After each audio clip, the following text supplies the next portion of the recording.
503페이지 한번. 요거 얘기가 잘 하셔야 되겠습니다. 페이지 503쪽에 보면은 동결신도라는 말이 나오는데요. 동결신도. 이 동결신도 또는 동결지수, 이게 똑같은 내용을 이제 읽을 수가 있네요. 그래서 그 503쪽에 보시면요, 동결 심도 결정법이라고 되어 있고요. 그 다음에 505쪽에 보면 동결 지수에 대한 내용이 있고, 그 다음에 506쪽에 보면 아이슬란드 프로스티브 프로스트 보이라는 말이 있어요. 예. 이게 사실은 같은 맥락으로 여러분들 이제 공부를 하시면 되는 건데, 동결 신도가 뭐냐? 두 번째, 동결 지수가 뭐냐?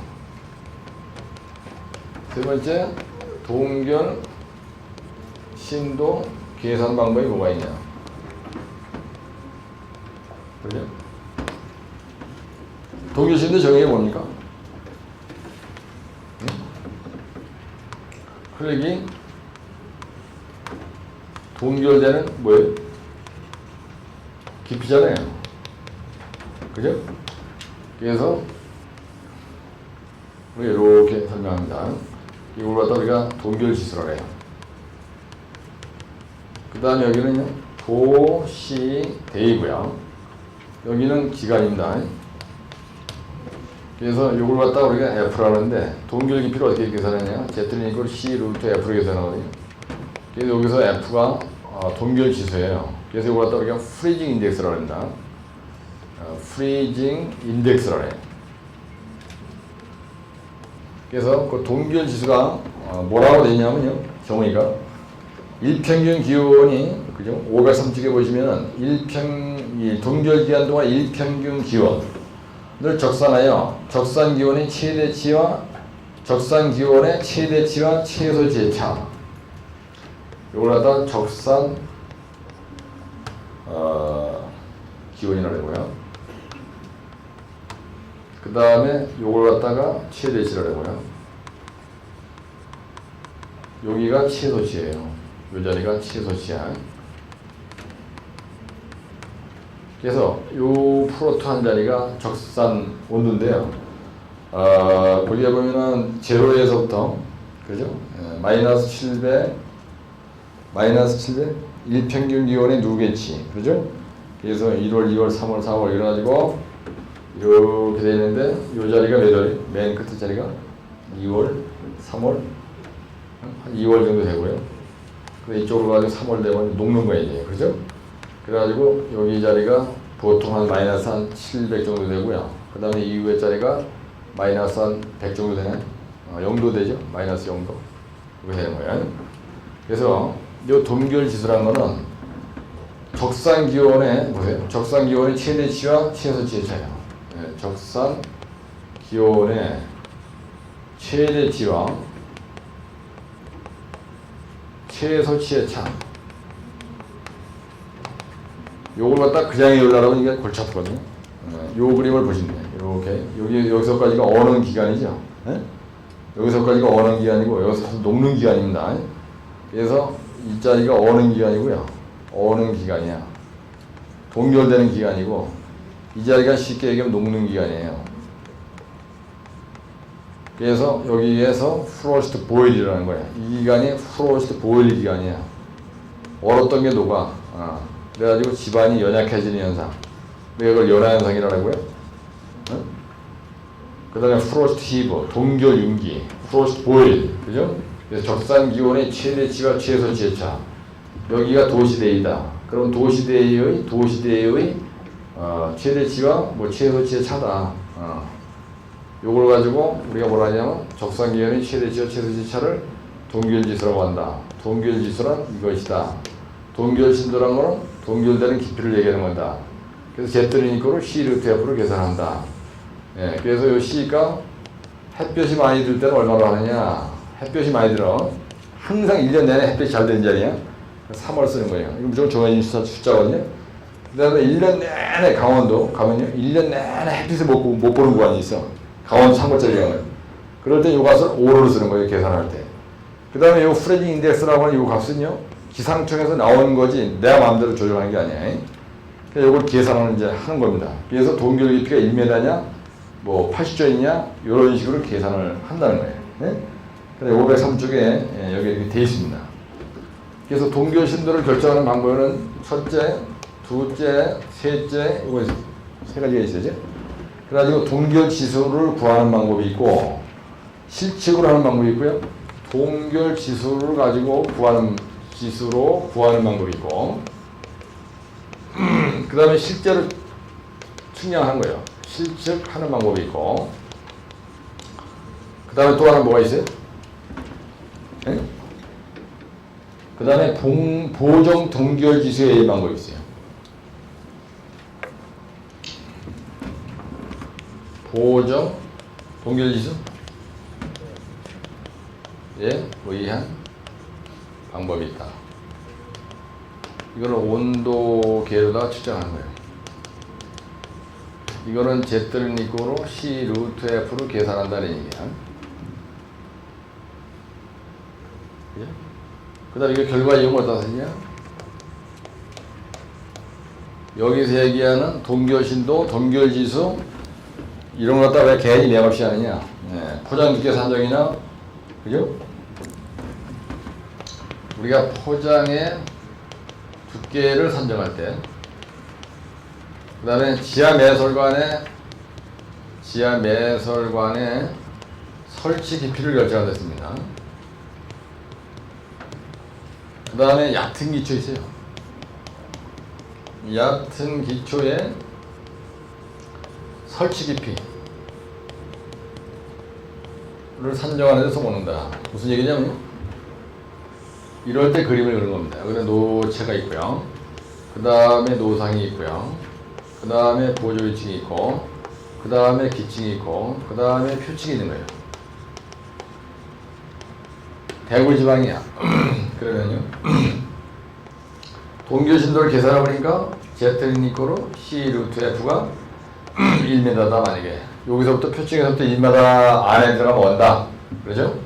네, 그럴 때 이 포장 두께를 어떻게 할 거냐. 이 노상 부분에다가 노상을 우리가 1m를 시공하거든요. 여기서까지에다가 노상 부분에 오르면 안 되니까 여기다가 30전 내지 40전에 동상방지 차단축을 들어요.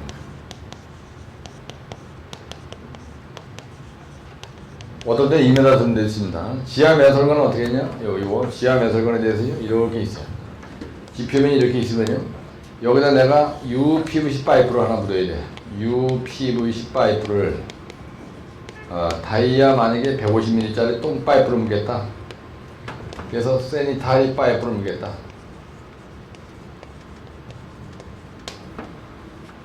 그랬을 때 동결 신도가 만약에 Z는 이꼬로 C 루트 F를 가지고 이게 만약에 약 1m다. 그러면요 이 두께를 1m 아래로 설치해야 돼요. 네? 이게 중요한 거거든요. 안 그러면 이게 동파나잖아, 그지? 그래서 동파를 방지하기 위해서 동파 방지 목적으로 우리가 1m 앞에다. 근데 얕은 기초의 설치 깊이 이게 무슨 말이냐면요. 내가 다가구 지택을 하나 줘야 돼. 예. 그래서 여기다가 얕은 기초로다 이맨쯤 얕은 기초로 하는 거야. 그죠? 근데 만약에 이게 얼어. 근데 여기서 Z는 이꼬로 C 루트 F 그래가지고 충주에다가 내가 다가구를 하나 짓겠다. 그러면요 이 기초를 우리가 만들 때 그렇죠? 내가 만약에 여기다 이런 식으로 고무를 묻겠다. 그러면 1m 밑에다가 이걸 묻는 거예요. 그래가지고 이거 하지 마라. 그래서 여기다 집을 이렇게 올려놓는다. 기둥 이렇게. 그래서 이게 만약에 얕은 기초다. 그럼 모든 것은 동결 깊이 아래로 들어가게 이렇게 하는 겁니다. 특히 요거 우리 요거 인버트 엘리베이션이라고 하죠. 인버트 엘리베이션을 딱 표시해서 괜히 맥없이 동결 신도를 계산하는 게 아니거든요. 근데 사실은 여러분들 동결 지수에 대한 설명을 해도 이렇게 설명해야 되고요. 동결 신도를 설명을 해도 이 그림을 그려야 됩니다. 그렇죠? 예, 그래서 요 그림이 중요한 거예요. 요런 거 아주 심플하니까 한 페이지짜리입니다. 예, 저런 뭐 두 페이지 넘어가고 그림을 만약에 크게 그렸다면 두 페이지가 되겠지만 그래서 505페이지에는 현장에서 결과 이용 얘기할 때 이렇게 이제 강의가 필요한 건 이런 것 때문에 필요한 겁니다. 그렇죠? 그래서 505쪽에 있는 것처럼 대종 3번에 현장에서 동결신도 만약에 문제를 낸 놈이 현장에서 만약에 동결신도가 났다면 동결신도 결과 이용, 만약에 동결지수가 났다면 동결지수에 대한 결과 이용, 이렇게 쓰는 게 답이에요. 네? 그래서 이 동결신도 계산 방법 나면은 너무 장황하게 벌리지 말고 이렇게 딱 가면 됩니다. 그죠? 여기다 대고 동결신도 동결지수라는데 여기다 동사만조법이 지차단어예요. 물론 이런 걸 쓰겠다. 그럼 결론은 살짝 써주는 건 괜찮아요. 이건 너무 장황하게 벌려도 초점이 좀 어긋나죠. 예, 그래서 이런 아주 순수 용어입니다. 이런 거. 동결신도 동결지수는 아주 순수 용어니까 간단하게 이해하시면 이제 되는 겁니다. 그래서 실측에 의한 방법이라는 거는 그죠? 예, 온도계에다 직접 온도를 측정하는 거죠. 그래서 504쪽, 505쪽. 이건 페이지 504쪽에는 동결지수라고 돼 있고, 그죠? 이동하실 때 504쪽에는 동결지수, 503쪽에는 동결신도라고 돼 있지만 이걸 별도로 설명할 수 있는 게 아니다, 이런 얘기입니다. 그래서 동결신도라는 거는 말 그대로 흙이 동결되는 깊이, 그다음 동결지수라는 거는 적산 기온의 최대치와 최소치의 차, 여기서 여기까지를 우리가 동결지수라고 한다. 그렇죠? 적산은 이게 적산 온도거든요. 적산 온도, 도시대이, 여기가 도시대이, 여기는 기간이에요. 그래서 겨울, 봄, 가을 이렇게 들어가는 거는. 그래서 요런 똥덩어리, 여기는 아주 심플한 거, 뭐 보일링, 퀴빅샌드, 뭐 지민선, 동결지수 이런 얇은 거는 100개라도 100종만 해면 되는 거거든요. 그래? 그래서 용어를 여러분들이 스트레스를 안 받으려면 용어를 빨리 때려보셔야 돼요. 용어를. 그래서 506쪽에 있는 요 아이슬렌스, 프로스티브, 프로스트 보이런 내가 수없이 동영상에다 많이 올려줍니다. 그리고 그 다음에 이제 그 뒤에 가면은 그 현장에 가는데요. 511쪽에 보면 사운딩이라는 문제가 있습니다. 사운딩. 예. 현장 원위치 시험을 사운딩이라고 하거든요. 네, 그래서 표준관의 시험이 대표적인 사운딩의 하나입니다. 511쪽에 사운딩이라는 게 있어요. 이 사운딩을 우리말로 바꾸면 조사에서 현장 원위치 시험을 사운딩이라고 해요. 네? 현장에 가서 직접 흙의 전단 강도를 측정하는 시험을 우리가 사운딩이라고 한다는 얘기예요. 이게 57회 때 1교시 용어에 나왔습니다. 사운딩, 이거 가지고. 그래서 여러분들이 사운딩이라는 게 뭐냐? 현장 원위치 시험이다. 그럼 사운딩의 대표적인 게 뭐냐? 그러면 표준관입 시험이 사운딩 중에서 하나다. 이걸 염두에 두시고 사운딩 그럼 이 자식이 SPT 에너지 쓰는 거구나. 이걸 알고 계시라는 얘기예요. 예, 511쪽에 대괄호에다가 사운딩 중에서 가장 대표적인 것이 SPT 에너지다. 이 말을 써오세요. 예? 사운딩이 느닷없이 시험지에 났을 때 여기 있는 걸 갖다 다 갖다가 그냥 뭐 설명을 끝내주게 한다는 건 여러분들 쉽지가 않고 이건 나올 확률이 거의 없어요. 이런 거 나누는 거 패 죽여야 돼요. 나도 안 써도 된다. 그런 데는 전혀 진짜 없으니까. 그런데 사운딩이 고를 게 없다. 근데 사운딩이 났다. 그럼 뭘 쓰는 게 답이라고요? SPT 에너지를 쓰는 게 답입니다. 요 511쪽에서 또 그 뒤에 있는 건 제가 잠깐 쉬었다 들어와서 얘기를 할게요. 그래서 용어는 여러분들이 어느 문제를 잘해야 된다 그랬어요. 용어 문제는. 요 문제가 어디에 개수가 많습니까? 네? 공구리가 지랄하게 개수가 많아요. 네, 공구리가 보통 5개 내에서 7개 많이 나올 때는 매번 시험 보러 가면요. 공구리 문제가 5개에서 7개가 나오고요. 그 다음에 토공에 있는 문제가 하여튼 나중에 1교시 용어에서는 5개 토공에서 보통 2-3개 나요. 네, 그럼 7개 빼고 나면은 반이 여기 공구리하고 토공에서 나오는 용어가 그 다음에 터널에서 나옵니다. 네, 터널이 상당히 중요해요. 여러분들. 터널에서 용어가 보통 1교시 용어에서 1개 내지 2개가 나요. 네, 그러면 8개가 됐죠. 네, 그럼 나머지 5개 어디서 나느냐? 네, 시공관리에서 1-2개가 나요. 시공관리에서 1개 내지 2개가 나. 그 다음에 느닷없이 가다가 연야지방 같은 데도 하나 날 수가 있고요. 예, 그 다음에 기타는 뭐냐면요.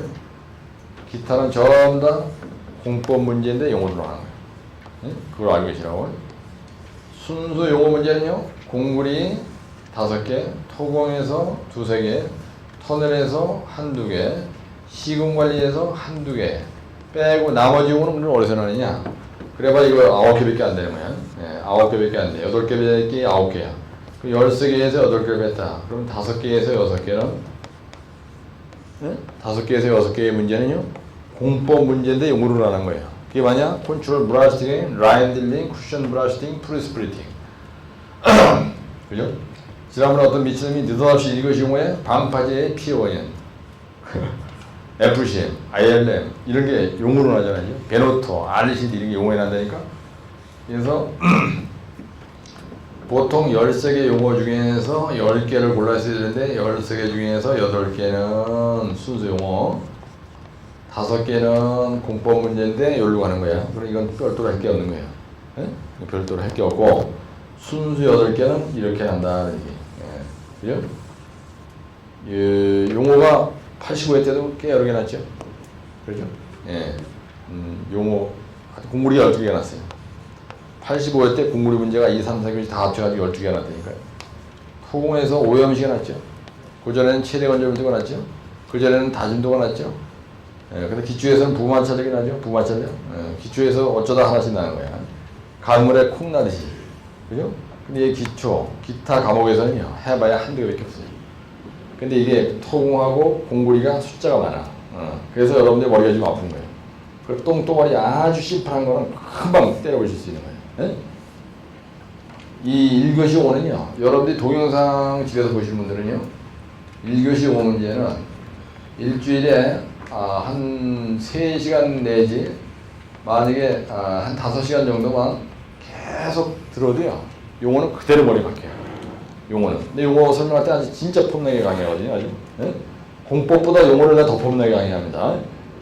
네, 그러니까 용어는 이해를 못하면 암기가 안 돼요. 그죠? 생각보다 용어가 어렵습니다. 2, 3, 4교시부터. 왜? 이해가 안 되면 용어는 절대 암기가 안 되거든. 보일링. 그럼 이해가 안 돼. 그럼 절대 암기가 안 돼. 사운딩. 무슨 소리가 나나. 시험장에 했는데 어떤 미친놈이 사운딩이라는 거예요. 이 사운딩이 소리가 난다는 얘기거든요. 사운드 오브 뮤직이란 말이죠. 예. 자식이 뭐 노래를 쓰라는 거야. 소리가 난다는 게 무슨 말이야. 이러고 앉아서 안 되는 거예요. 사운딩 그러는 게 SPT 에너지거든요. SPT의 에너지가 대표적인 사운딩이거든요. 콘관이 시험 뭐 이렇게 되는 거예요. 그래서 이런 문제가 시험 문제 났을 때 이걸 이제 설명할게. 드라스도 내면 이제 골치 아프니까. 512쪽에 SPT 에너지 보정이 85대 났죠. 512쪽에 SPT 에너지 보정이라고 하는 문제가 이게 85회 때 났습니다.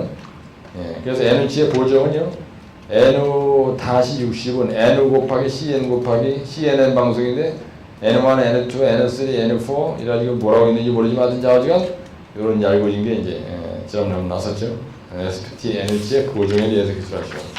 이래가지고 85회 때 이게 한번 나섰습니다. 그래서,